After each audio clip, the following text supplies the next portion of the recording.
Bonjour et bienvenue sur notre chaîne professionnelle de mathématiques. Dans cette vidéo, on va corriger une série d'exercices concernant les notions de géométrie pour la première année collégiale. On va se concentrer surtout sur le parallélisme et l'orthogonalité dans le plan. Pour bien maîtriser votre cours, j'espère que vous faites ces exercices attentivement avant de regarder la correction. Merci de vous encourager la chaîne et voilà, c'est parti.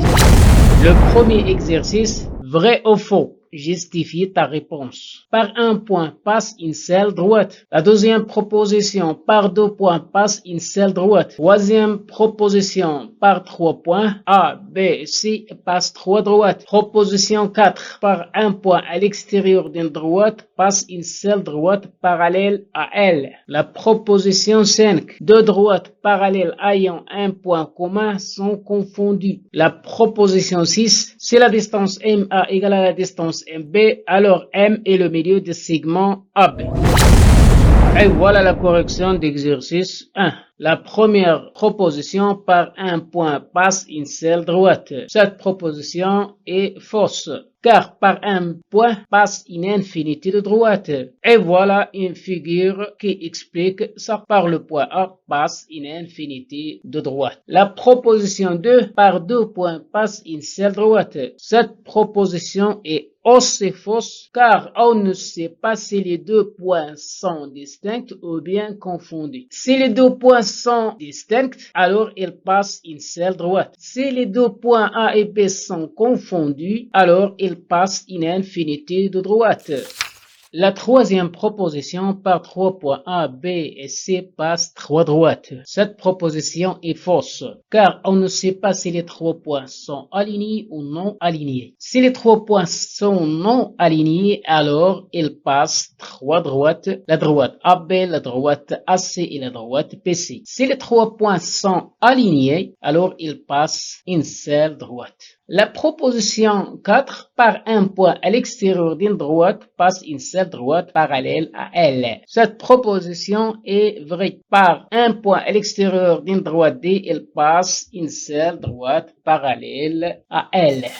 La proposition 5, deux droites parallèles ayant un point commun sont confondues. Cette proposition est vraie, soit à un point qui sera commun entre deux droites parallèles. Alors les deux droites sont confondues car les deux passent par A. La proposition 6, si la distance MA égale à la distance MB, alors M est le milieu du segment AB. Cette proposition est fausse. Prenons un triangle isocèle en M, alors la distance MA égale à la distance MB, mais M n'est pas un milieu du segment AB, car M n'appartient pas au segment AB. Donc, pour que M soit le milieu des segments AB, il faut avoir deux conditions. La première condition, c'est la distance MA égale à la distance MB. Et la deuxième condition, M appartient au segment AB. Le deuxième exercice, on considère la figure suivante. Comment sont les points B, C et E? Justifiez la réponse. La deuxième question, comment sont les points A, B et C? Justifiez aussi la réponse. La troisième question, complétée par appartient ou n'appartient pas.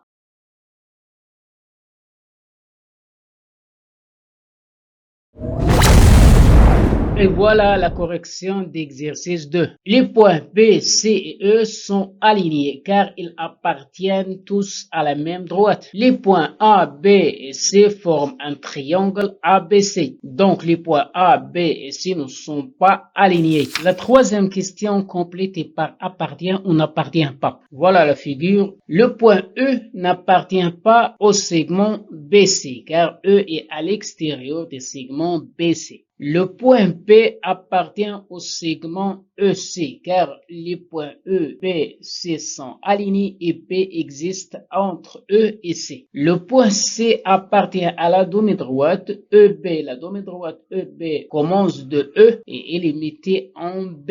Elle passe par C. Donc C appartient à la demi-droite EB. C n'appartient pas à la demi-droite BE. La demi-droite BE, son origine CB et passe par E et est limité en E. Donc C est à l'extérieur de cette donnée droite. Le point A n'appartient pas à la droite BC car A est à l'extérieur de la droite BC. Le point E appartient à la droite BC car E, B, C sont alignés. Ils appartiennent à la même droite. Le troisième exercice, tracer une droite D. Premièrement, tracer deux points A et B n'appartiennent pas à la droite D et la droite AB non parallèle à la droite D. Deuxièmement, tracer un point C appartient à la droite D tel que les points A, B et C sont alignés. Troisièmement, tracer la droite delta passant par A et parallèle à D. Quatrièmement, tracer la droite L passant par P et perpendiculaire à la droite D. Cinquièmement, que peut-on dire des droites delta et D? Et sixièmement, déterminer l'intersection de la donnée droite AP et la droite D et étudier tous les cas possibles. Et voilà la correction d'exercice 3. On trace une droite D. Deux points A et B n'appartiennent pas à la droite D tel que la droite AP ne soit pas parallèle à la droite D. Si appartient à la droite D et les points A, B, C sont alignés, signifie que C est le point d'intersection des deux droites D et AP. La troisième question, traçant la droite delta parallèle à la droite D et passant par le point A. Donc, à partir des points A, on trace une droite passant par A et perpendiculaire à la droite D. Puis on trace la droite passant par A et perpendiculaire à cette droite. Cette droite-là, c'est la droite delta qui est parallèle à la droite D. La quatrième question, traçant la droite L perpendiculaire à la droite D, passant par le point B. Donc, avec l'équerre, on trace la droite passant par B est perpendiculaire à la droite D. Cette droite, c'est la droite L, est perpendiculaire à la droite D. La cinquième question, que peut-on dire des droites delta et L? Donc, d'après les données, on a les deux droites delta et D sont parallèles. Et on a aussi les deux droites L et D sont perpendiculaires. Donc, on constate que les deux droites delta et L sont perpendiculaires, car la perpendiculaire à l'une des deux parallèles est perpendiculaire à l'autre. La sixième question, trouver l'intersection de la demi-droite AB et la droite D. Donc, il y a deux cas. Revenons d'abord à la figure. Le premier cas, c'est appartient à la demi-droite AB. Dans ce cas, l'intersection de la demi-droite AP et la droite D, c'est le point C. Le deuxième cas, C n'appartient pas à la demi-droite AB, comme dans la figure suivante. Dans ce cas, la demi-droite AB et delta n'a aucun point d'intersection, car la demi-droite AB commence de A et elle est limitée en B. Donc, C n'appartient pas à la demi-droite AB. Et en effet, la demi-droite AB et la droite D n'a aucun point d'intersection. Le quatrième exercice, sur une droite D, tracer les points A, B et C, vérifiant A appartient au segment BC et la distance AB égale à 4,7 cm et la distance AC égale 5,3 cm. Premièrement, tracer le point E milieu de AB et G milieu de AC. Deuxièmement, calculer la distance BC et la distance EG en justifiant la réponse. Que peut-on remarquer? La troisième question, si P appartient au segment AC, calculer la distance PC et la distance EG. Et voilà la correction d'exercice 4. Donc, pour tracer la figure, sur une droite, on trace les trois points A, B, C tels que A appartenant au segment BC. Avec la règle, on mesure la distance AB égale 4,7 cm et la distance AC égale 5,3 cm. Avec le compas, on trace le milieu I des segments AB et le milieu G des segments AC. Et voilà comment vous procédez. La deuxième question, calculons les distances PC et IJ. Commençons par calculer la distance PC. Puisque A appartient au segment PC, alors la distance PC est égale à la distance PA plus la distance AC. On remplace PA par 4,7 cm et AC par 5,3 cm. En addition, on trouve 10 cm. Donc PC égale 10 cm. Calculons maintenant la distance IJ. Puisque est milieu de segment AB, alors la distance EA et la distance EP sont égales et la distance EA égale la moitié de la distance AB, c'est-à-dire AP sur 2. AP c'est 4,7 cm, donc est égal à 2,35 cm. De la même façon, J milieu de segment AC, alors J est équidistant de A et C, c'est-à-dire la distance AJ égale à la distance GC est égale à la distance AC sur 2, c'est-à-dire égale 5,3 sur 2, c'est égal à 2,65 cm. Puisque A appartient au segment IJ, alors la distance IJ est égale à la distance EA plus la distance AJ. On remplace chaque distance par sa valeur, 2,35 plus 2,65 est égal à 5 cm. Donc, IJ est égal à 5 cm. Donc, on remarque que la distance IJ est la moitié de la distance PC, c'est-à-dire la distance IJ égale à PC sur 2. La troisième question, si P appartient au segment AC, calculer la distance PC et IJ. Dans ce cas, le point A n'appartient pas au segment PC. Donc, on trace le segment AP égale 4,7 cm et le segment AC égale 5,3 cm. Et le point A n'appartient pas au segment PC, comme le premier cas. Donc, B appartient au segment AC. Et traçons le milieu de AB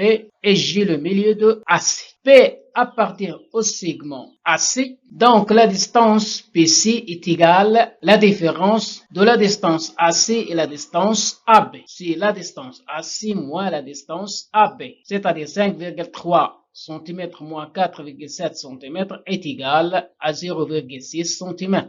Et appartient au segment AJ, alors la distance IJ, c'est la différence de la distance AJ moins la distance AI, c'est-à-dire 2,65 moins 2,35 est égal à 0,3 cm. Donc, PC égale 0,6 cm et la distance IJ égale 0,3 cm. Et on remarque aussi que la distance IJ est la moitié de la distance PC, c'est-à-dire la distance IJ c'est la distance PC sur 2.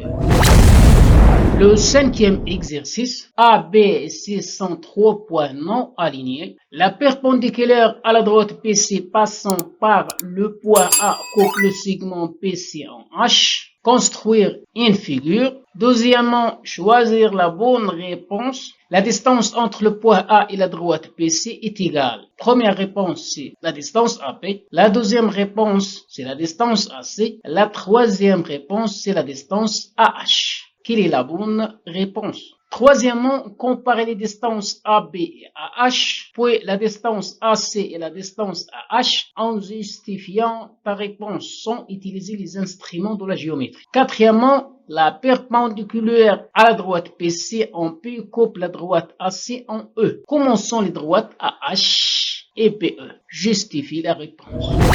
Et voilà la correction d'exercice 5. Commençons par construire la figure. Avec l'équerre, on trace la droite passant par A et perpendiculaire à la droite PC. Donc, il coupe la droite PC en H. La deuxième question, on sait que la distance entre un point et une droite et la distance entre ce point et sont projetées orthogonales sur cette droite. Donc, la bonne réponse, c'est la réponse numéro 3. C'est la distance AH. Troisième question, comparer les distances AB et AH, puis la distance AC et AH. La distance entre A et la droite BC, c'est égal à AH, d'après la question précédente. Donc, la distance AH est la petite distance entre A et tous les points de la droite BC. C'est-à-dire, la distance AH était inférieure à la distance AB. Et la distance AH était inférieure à la distance AC. La quatrième question, traçons la perpendiculaire à la droite PC en P qui coupe la droite AC en E et montrons que les deux droites AH et PE sont parallèles. Revenons à la figure précédente, donc avec lesquelles on trace la droite passant par P et perpendiculaire à la droite PC. Prolongeons la droite AC, donc les deux droites sont séquentes en E. Montrons que les deux droites AH et PE sont parallèles. Donc, d'après les données, on a la droite AH est perpendiculaire à la droite PC et la droite PE est aussi perpendiculaire à la droite PC. Donc, on déduit que les deux droites AH et PE sont parallèles, car les droites perpendiculaires à la même droite sont parallèles entre elles. Le sixième exercice, sur la figure suivante, les deux droites L1 et L2 sont parallèles, les deux droites L2 et L3 sont aussi parallèles, la droite D est perpendiculaire à la droite L2 et la droite delta est perpendiculaire à L3. Premièrement, reproduire la figure. Deuxièmement, commençons les droites L1 et L3, justifier la réponse. La question 3, montrer que D est parallèle à delta. Et voilà la correction d'exercice 6. Montrons que les deux droites L1 et L3 sont parallèles. Donc, d'après les données, on a L1 et L2 sont parallèles et les deux droites L2 et L3 sont aussi parallèles. Donc, la droite L1 et L3 sont parallèles à la même droite. Donc, on déduit que les deux droites L1 et L3 sont parallèles, car les droites parallèles à la même droite sont parallèles entre elles.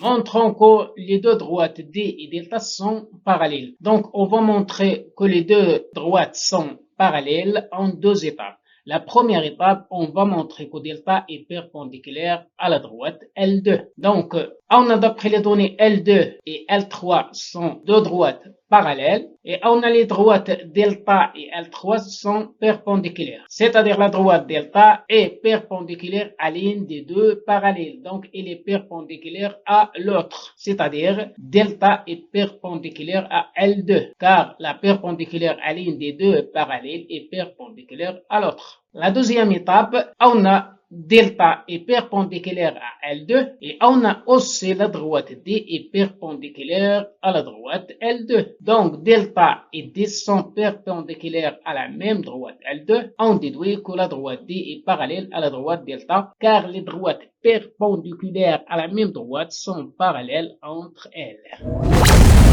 Et voilà, c'est fini. Merci de votre attention. Merci de vous encourager la chaîne et au revoir, à bientôt.